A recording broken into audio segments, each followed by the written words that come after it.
Good morning बच्चों। देखो कल हमारी जो प्रश्नावली थी वो 2.3 पूरी हो गई। अब है हमारी 3.1 रेखिक समीकरण। जिन समीकरणों की कोई घात नहीं होती है वो रेखिक समीकरण कहलाते हैं और जिन्हें हमें रेखिक विधि से हल करना है, ग्राफीय विधि से हल करना है। 3.1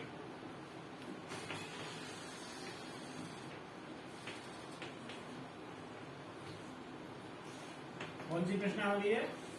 3.1। अब देखो इसमें 3 प्रश्न हैं। पहले प्रश्न में क्या कह रहा है हमसे?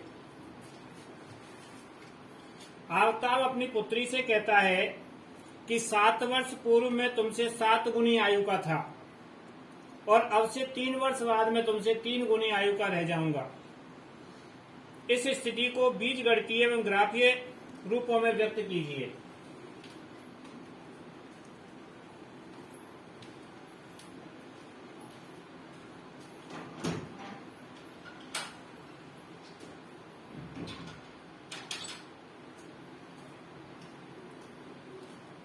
क्या कह रहा है? ग्राफीय रूपों में व्यक्त कीजिए। तो सबसे पहले लिखेंगे माना आफ्ताब की वर्तमान आयु x वर्ष। क्या लिखी हमने? आफ्ताब की वर्तमान आयु x वर्ष। आफ्ताब बड़ा होगा पुत्री? बताओ, आफ्ताब बड़ा होगा, उसकी पुत्री की वर्तमान आयु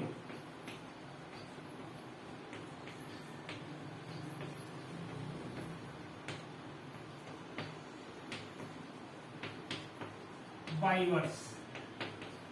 पुत्री की क्या हो गई? 22 वर्ष। अब जैसे प्रश्न हमसे कह रहा है उस प्रश्न के हिसाब से हम इसके समीकरण बनाएंगे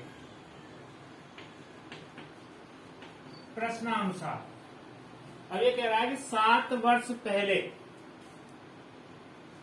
7 वर्ष पूर्व यानी बीता हुआ समय और पश्चात यानी बाद में आने वाला समय। तो भूत की बातें कर रहा है, भूतकाल की। तो देखो x - 7 और y - 7। आज से 7 साल पहले मेरी आयु भी 7 साल कम होगी और मेरी पुत्री की आयु भी 7 साल कम होगी। तो पूर्व को घटाते हैं और बाद को जोड़ते हैं। 7 वर्ष पहले मैं तुमसे 7 गुनी आयु का था, तो बाप बड़ा होगा, इसलिए इसमें उल्टा गुणा करते हैं। तो पुत्री की में 7 का गुणा करेंगे।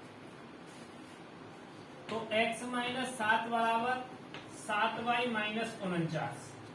अब इसको पक्षांतरण कर लेंगे। x - 7y बराबर -49। ये माइनस का 7 था, इधर जाके किसका हो गया? प्लस का। किससे? पक्षांतरण से।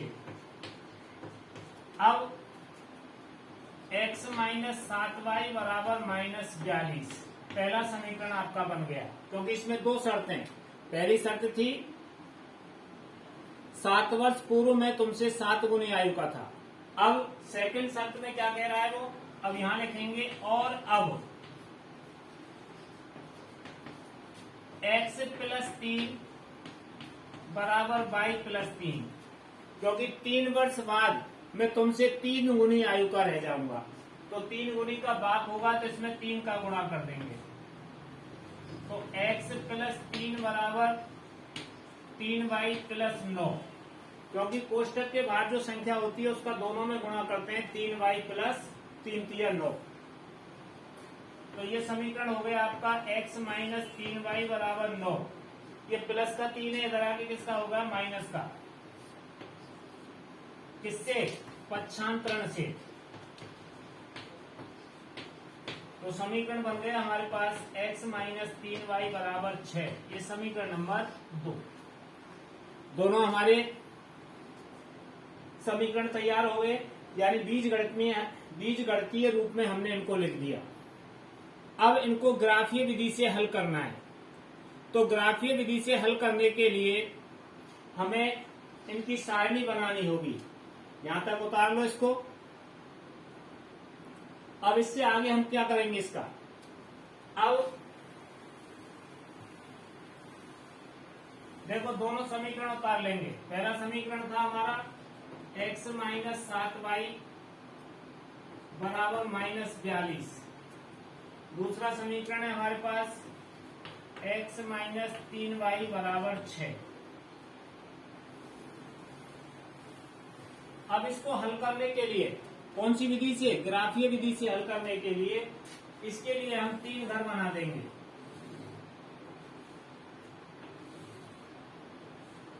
इस तरीके से इसमें x को बैठा देंगे, इसमें y को, ऐसे इसके लिए बना देंगे।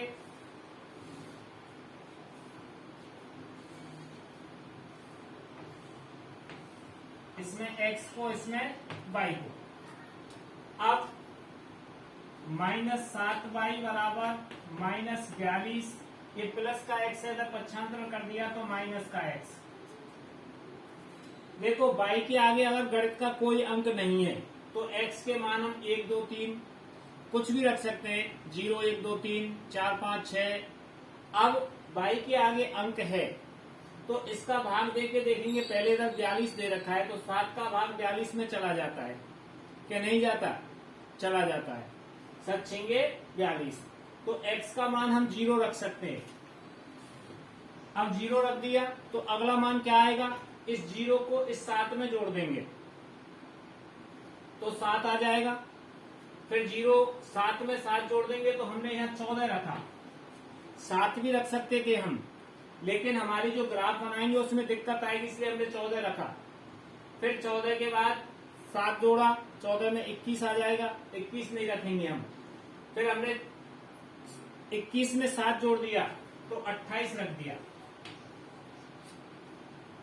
अब देखो यहाँ -7y बराबर -42 और x का मान हमने 0 रखा है तो यहाँ 0, तो -7y बराबर -42, तो y बराबर 42/7। माइनस कहाँ गया, इस माइनस से ये माइनस कट गया इस तरीके से, तो y का मान आ गया आपके पास 6। यहाँ y का मान हमने 6 रख दिया। अब इस लाइन को फिर दोबारा उतार लेंगे, -7y बराबर -42 -x, तो देखो -7y बराबर -42, x का मान कितना रखा है हमने 14, तो यह -14, तो यहाँ आ जाएगा आपका -7y बराबर, ये दोनों जुड़ जाएंगे 56 हो जाएंगे माइनस के, माइनस से माइनस गया तो y बराबर 56/7, तो y बराबर 8 आ जाएगा। कितना आ गया, 8। इसी प्रकार से तीसरी बार फिर इस समीकरण को उतारेंगे तो यहाँ -7y बराबर -42 -x, -7y बराबर -42 -28, तो 7y बराबर ये दोनों जोड़ दिए हमने, कितना आ गया 70, माइनस से माइनस गया तो y बराबर 70/7, तो y बराबर आ गया आपके पास 10, ये 10 आ गया। तो पहली सारणी के तीनों मान प्राप्त कर लिए हमने। अब इसके बाद अगली सारणी के लिए हम मान निकालेंगे। देखो -3y बराबर 6 -x। अब देखो इस 3 का भाग 6 में चला जाता है तो x का मान हम 0 रख देंगे। अब हमने 0 रख दिया, फिर 0 में इस 3 को जोड़ा तो 3, दशम में नहीं रखना चाहते हम रख सकते हैं, तो हमने 3 का दोगुना रख दिया 6 और 6 का दोगुना रख दिया 12। अब देखो -3y बराबर 6 -0, तो y बराबर 6/-3, तो y बराबर आ गया -2, यानी 0 पे कितना आ गया -2। फिर हमने क्या किया, इसी लाइन को दोबारा उतारा, -3y बराबर 6 -x, तो -3y बराबर 6 -6, तो y बराबर क्या आ गया 0, ये दूसरा मान आ गया हमारे पास। फिर तीसरी बार उतारा हमने इसको, -3y बराबर 6 -x, तो -3y बराबर 6 - 12, तो -3y बराबर माइनस के 6 बच गए, माइनस से माइनस गया तो y बराबर 6/3, तो y का मान आ गया हमारे पास 3। देखो पहली बार -2 आया, दूसरी बार 0 और तीसरी बार 2, ये तीनों दोनों सारणियों के मान आ गए। अब हमें इसको ग्राफ में कैसे हल करना है, ये हमारा जो ग्राफ का पन्ना आता है उसके बाद जो लाइन वाला पन्ना आता है उस पर तो आपको इससे करना है। अब ग्राफ पे करने के लिए केवल हमें ये सारणी काम में लेनी है। उस सारणी को कैसे करेंगे, यहां तक आ गया हो समझ में आपकी में, इसको हटा देंगे क्योंकि ये ग्राफ वाले से अगले वाले पन्ने पे किया गया है और सारणी हमारे पास बनी हुई है। अब देखो इस प्रकार से आपकी ग्राफ की कॉपी में लाइनें खींची हुई हैं, यानी इस प्रकार से यूं खड़ी हुई जो लाइनें हैं वो 15 या 18 लाइन होंगी आपकी ग्राफ की कॉपी में, और इधर 20 या 21 लाइनें होंगी। एक कॉलम जो गोला बना हुआ है उसमें चौकोर खाना वो 1 सेमी का है। हमने इस पे पैमाना माना पैमाना 1 सेमी बराबर 4 इकाई, क्योंकि संख्या बड़ी है उत्तर बड़ा आ रहा है इसलिए हमने बड़ी इकाई मानी। अब ऋणात्मक संख्या कम है तो इस लाइन को थोड़ा नीचे ले लो, इस मोटी लाइन पे लाइन खींचनी है, या 0, 4, 8, 12, 16, 18, 20, 24, 28, 32, 36, 40, 44। इधर x आएगा, इधर हमने लिखेंगे माइनस क्या आएंगी, -4, -8, -12, -16, इधर आएगा x डैश। इधर हमारे पास 28 तक x की हो गई, y की 10 से बड़ी कोई संख्या नहीं है।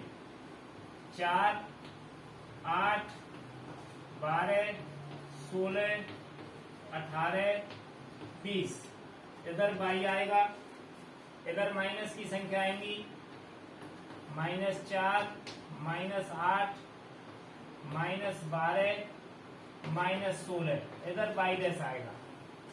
इस प्रकार से ये जो लाइनें हैं तो हमारी ग्राफ में जो मोटी वाली लाइन खींची हुई है उस पर खींचनी है। अब देखो 0 पे 6, तो 0 ये 4 और इसके बीच वाली जो बारीक थोड़ी मोटी लाइन है उस पर 6 आ गया। फिर 14 पे 8, देखो 12 और 16 के बीच की लाइनें हैं, 14 पे 8 यहां आ गया, और 28 पे 10, देखो 28 ये रहा और इस पे 10, 8 और 10 के बीच में 28 वाली लाइन पे चलेंगे, यहाँ आ जाएगा आपका 10। ये लाइन हमेशा इस प्रकार से सीधी जाएगी, तीनों कॉलम एक लाइन में आएंगे। अगर लाइन टेढ़ी है तो हमारा सवाल गलत है। अब इसको जमाएंगे, देखो 0 पे -2, 0 ये रहा, -2 ये रहा। फिर 6 पे 0, 6 इनके बीच में आएगा, यहाँ 0, और 12 पे 2, 12 पे 2 यहाँ आ जाएगा। ये लाइन हमारी इस तरीके से जाएगी,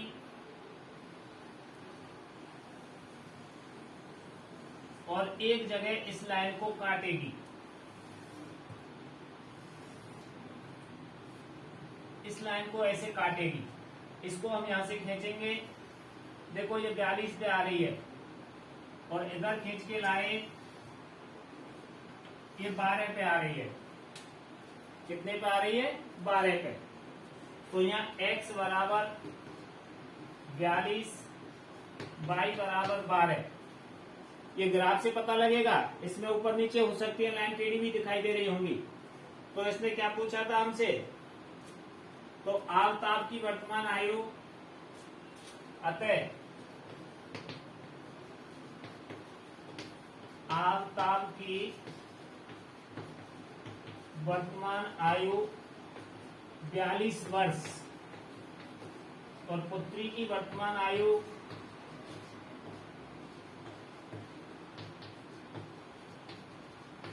12 वर्ष। अब इसको देखें हमारा सवाल सही है नहीं। देखो आज से 7 साल पहले 42 में से 7 घटा दो, 12 में से 7 गए तो 5, 35 साल, और 12 में से 7 घटा दो 5 वर्ष, तो 5 का भाग दो 35 में, 7 गुनी हो गई कि नहीं हुई? हमें कैसे पता लगा हमारा उत्तर सही है?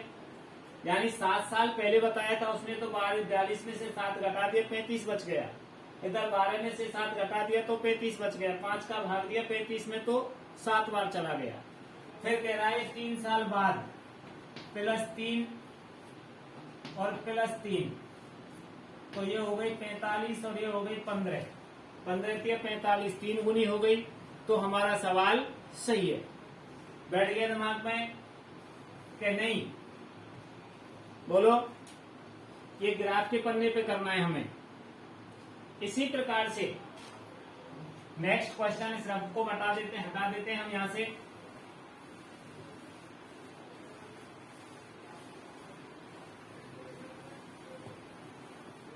नेक्स्ट वाला जो क्वेश्चन है 2 नंबर का, उसमें कह रहा है क्रिकेट टीम के एक कोच ने 39 रुपए में 3 बल्ले और 6 गेंदें खरीदी।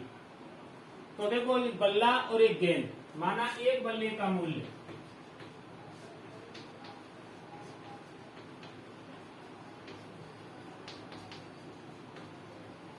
x मान लिया हमने, और एक गेंद का मूल्य y मान लिया।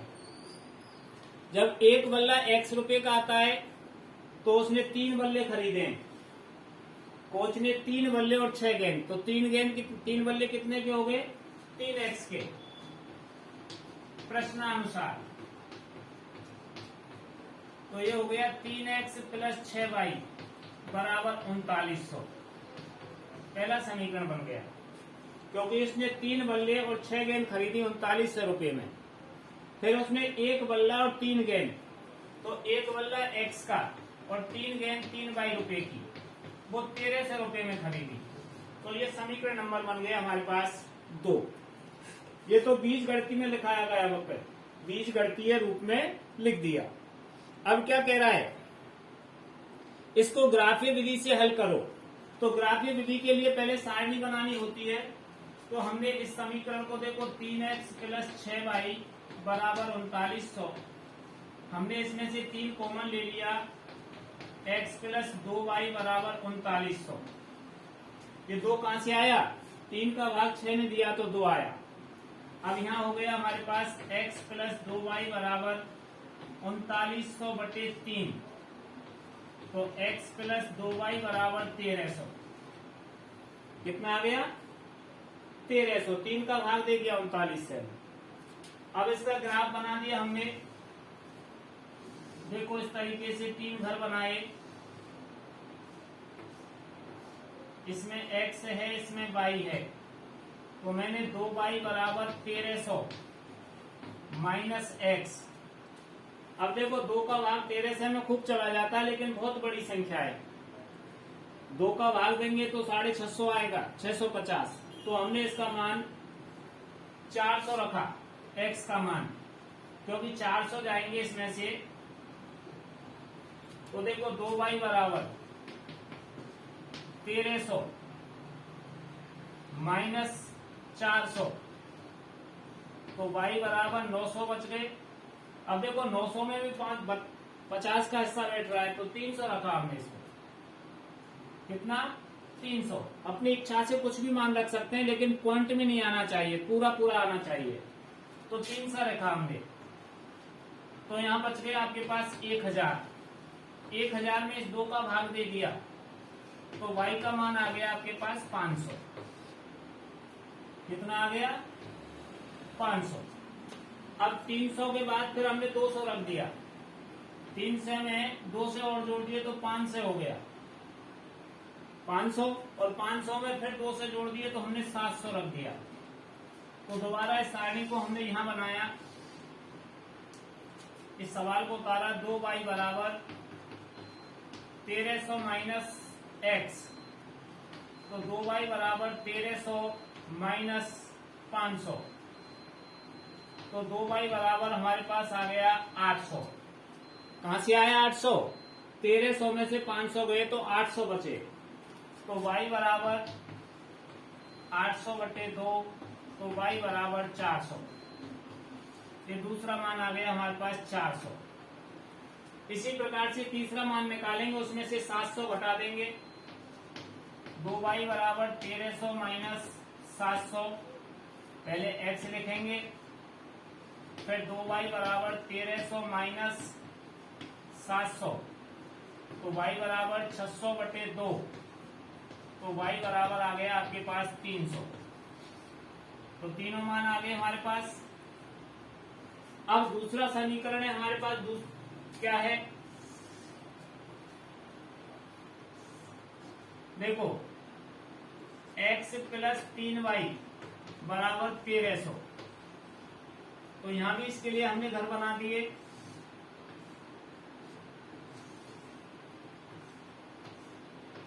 इसमें x बैठा दिया, इसमें y को, तो देखो यहाँ 3y बराबर 1300 माइनस एक्स।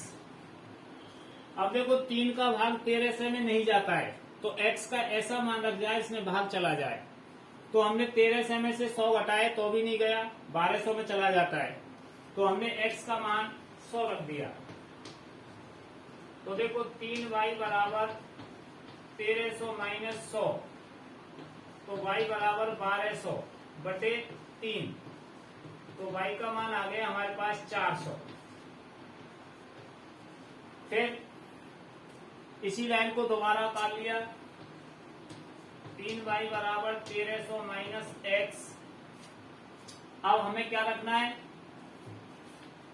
100 में 300 जोड़ दिए 400, 400 जाएंगे 13 में से 900 बचेंगे, 900 में फिर वही 50 का अंतर आ रहा है, तो हमने 400 में 300 और जोड़ दिए, तो हमने 700 रख दिया। 700, तो देखो 3y बराबर 1300 माइनस 700, कितने बचेंगे 600, तो y बराबर 600 बटे 3, तो y का मान कितना आ गया 200। अब हमने रख दिया 1100, यानी 7 कितने का 600 का अंतर है, तो 1300 रख दो, कितना रख दो 1300, और छोटा भी रख सकते थे हम। देखो 3y बराबर 1300 माइनस एक्स, 3y बराबर 1300 माइनस 1300, तो y का मान क्या आ गया 0, y का मान क्या आ गया 0। अब हमारी सारणी तैयार हो गई। अब सारणी तैयार हो गई, तो अब हमें ग्राफ जो पहले बनाया था उसी हिसाब से ग्राफ बनाना है। उतार लो इसको, फिर देखते हैं हम आगे क्या होता है। देखो ये दोनों सारणी हमारे पास तैयार है। अब सारणियों से हमें ग्राफ बनाना है, तो ग्राफ बनाने के लिए पहली सारणी है हमारे पास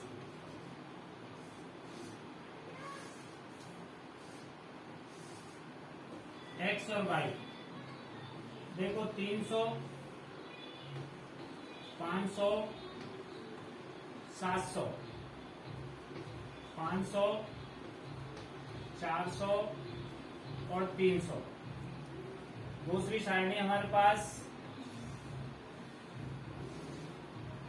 बनी हुई है, हमारे पास वो साइड में पहले से ही। अब हमें इसको रफबर को हटा दिया। अब देखो ग्राफ के हिसाब से हमने इसको सेट कर दिया, उसी प्रकार से हमने ग्राफ में लाइनें खींच दी, इधर x, इधर y, इधर x डैश, इधर y डैश। या पैमाना, माना पैमाना 1 सेमी बराबर 100 इकाई। कितने इकाई मानी हमने 100 इकाई। तो यहाँ मूल बिंदु हो गया 0, 100, 200, 300, 400, 500, 600, 700, 800, 900, 1000। देखो संख्या बहुत बड़ी हो रही है, 13 कॉलम बनने हैं हमारे पास। कितने बनने? 13।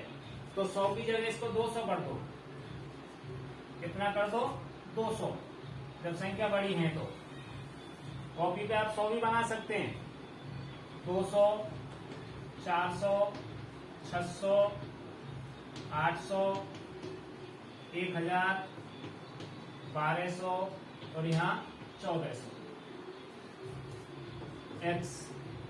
ऐसे इधर देखो 200, 400, 600,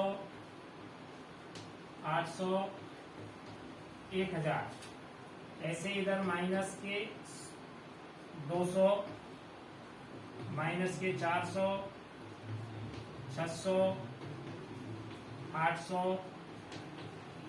1000। ऐसे इधर माइनस के 200, माइनस के 400, माइनस के 600, 800 और 1000। इतने ही काम में आएंगे हमारे पास। अब देखो 300 पे 500, तो 300 कहाँ आएगा? 200 और 400 के बीच में। यहाँ 300 आ गया और 500 यहाँ इसके बीच में। तो ये हमारा 300 पे 500। अब 500 पे 400, तो देखो 500 इसके बीच में आएगा और 400 दे ही रखा है उसने। फिर उसके बाद 700 पे 300, तो देखो 700 इसके बीच में आया और 300 यहाँ आया। अब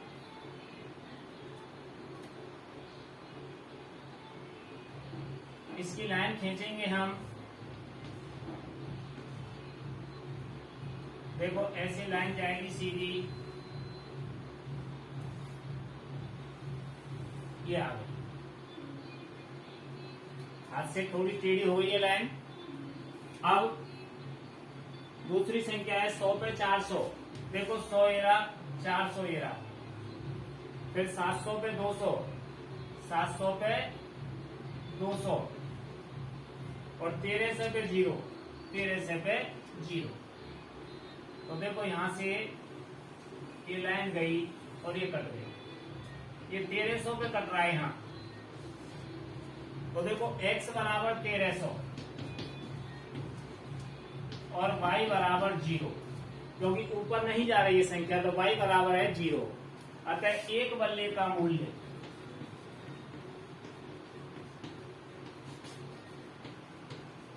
बराबर 1300 रुपये और एक गेंद का मूल्य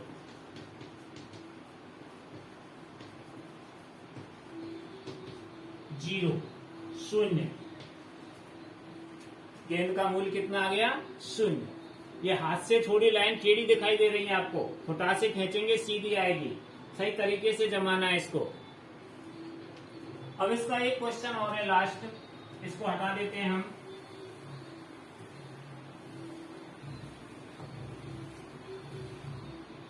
देखो उसमें क्या कह रहा है?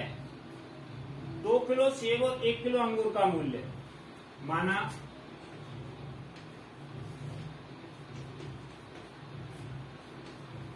1 किलो सेब का मूल्य x और 1 किलो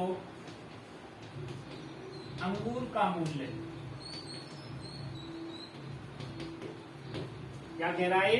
1 किलो सेब का मूल्य x है और 1 किलो अंगूर का मूल्य y है। उसने क्या किया है कि 2 किलो सेब और 1 किलो अंगूर 160 रुपए में खरीदे हैं। तो प्रश्नानुसार देखो 2 किलो सेब खरीदी उसने तो 2x, 1 किलो अंगूर y 160 रुपए में, और फिर उसने खरीदा है 4 किलो सेब तो 4x की और 2 किलो अंगूर 2 बाई के, वो रुपए खरीदे उसने 300 में। आ गया समझ में? यानी 4 किलो सेब और 2 किलो अंगूर 300 रुपए में खरीदे, और 2 किलो सेब और 1 किलो अंगूर 160 रुपए में। इन दोनों का सौदा जो किया है उसमें 1 महीने का अंतर है। 1 महीने के बाद वो चीज खरीदी है उसने, और मंडी का भाव हमेशा स्थिर नहीं रहता। अब इसमें से हमने 2 कॉमन ले लिया, तो 2x प्लस वाई बराबर 300। तो यहां समीकरण बन गया 2x प्लस वाई बराबर 300/2। तो 2x प्लस वाई बराबर 150।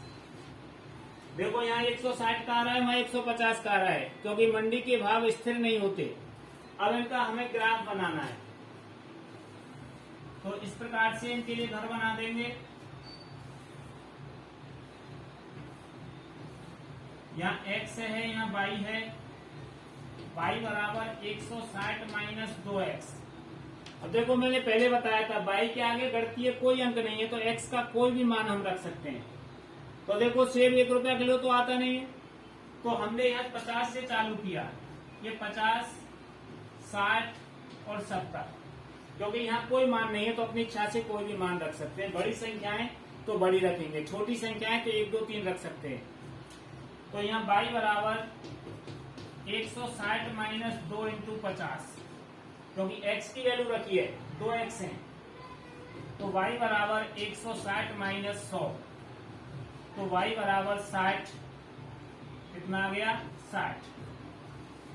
फिर इस लाइन को दोबारा उतारेंगे, y बराबर 160 माइनस 2x, तो y बराबर 160 माइनस 2 इंटू 60, तो y बराबर 160 माइनस 120, तो y बराबर कितना आ जाएगा आपके पास? 40।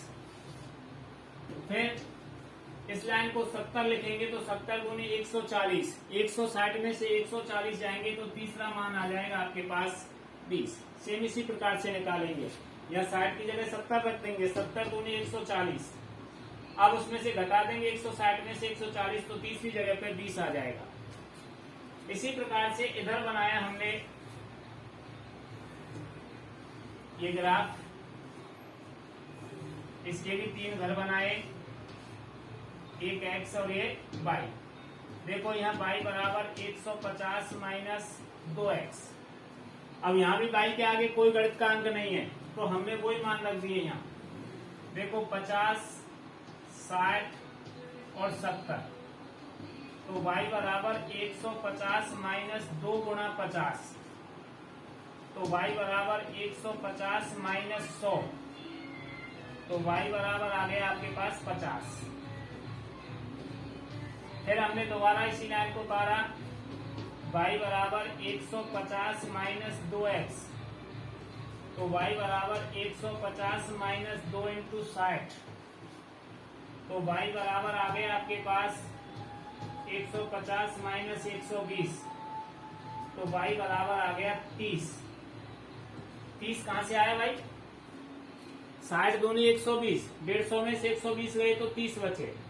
फिर तीसरी बार ऐसे करेंगे तो 70 दूनी 140, तो 150 में से 140 जाएंगे तो यहाँ आपका बच जाएगा 10। अब इसका जब हम ग्राफ बनाएंगे तो उसी प्रकार से लाइनें खींचेंगे। इसमें जो पैमाना मानेंगे, माना 1 सेमी बराबर 10 इकाई का पैमाना मानेंगे, और यहाँ इसी हिसाब से हम इनको जमा देंगे। कैसे? शॉर्ट में बता देता हूं, आप कर लेना आराम से। यहाँ मूल बिंदु हो जाएगा, यहाँ x, x dash, y, y dash.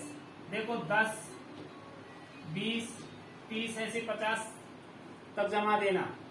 इधर ऐसे ही -10, -20, ऐसे ही 10, 20, 30, 40, 50 तक जमा देना। ऐसे ही नीचे -10, -20, -30, -40, -50 तक जमा देना। देखो 50 पे 60, तो यहाँ 50 आ जाएगा, उस पे 60 आ जाएगा ऊपर। इसमें रेखाएं समांतर आएंगी, आपको बता ही देता हूं मैं इसको। देखो दोनों साइड ही हमारे पास, देखो इसका समीकरण हमारे पास ये बना हुआ है।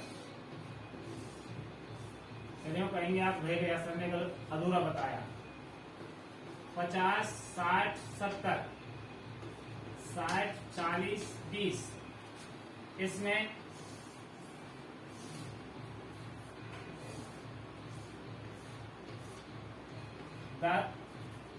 एक्स वाई 50 60 70 50 30 10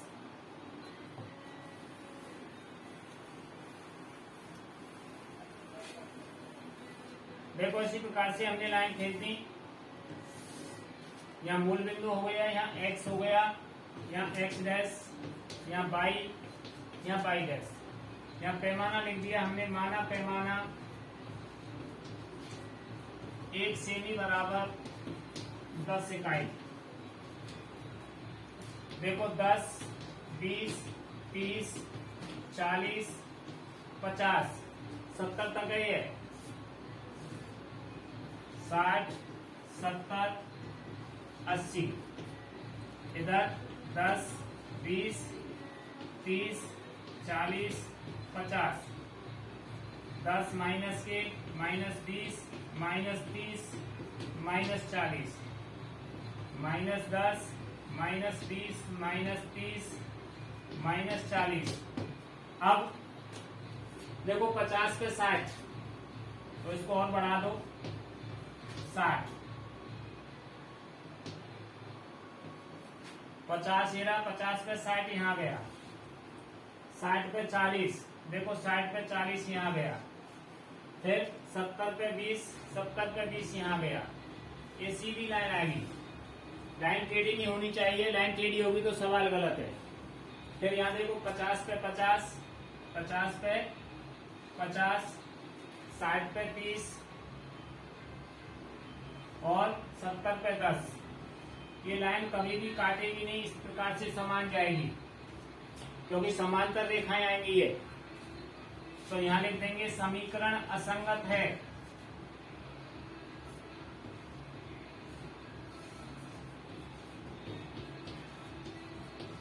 इसका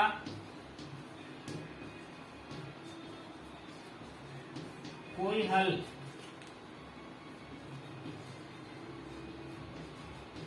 विद्यमान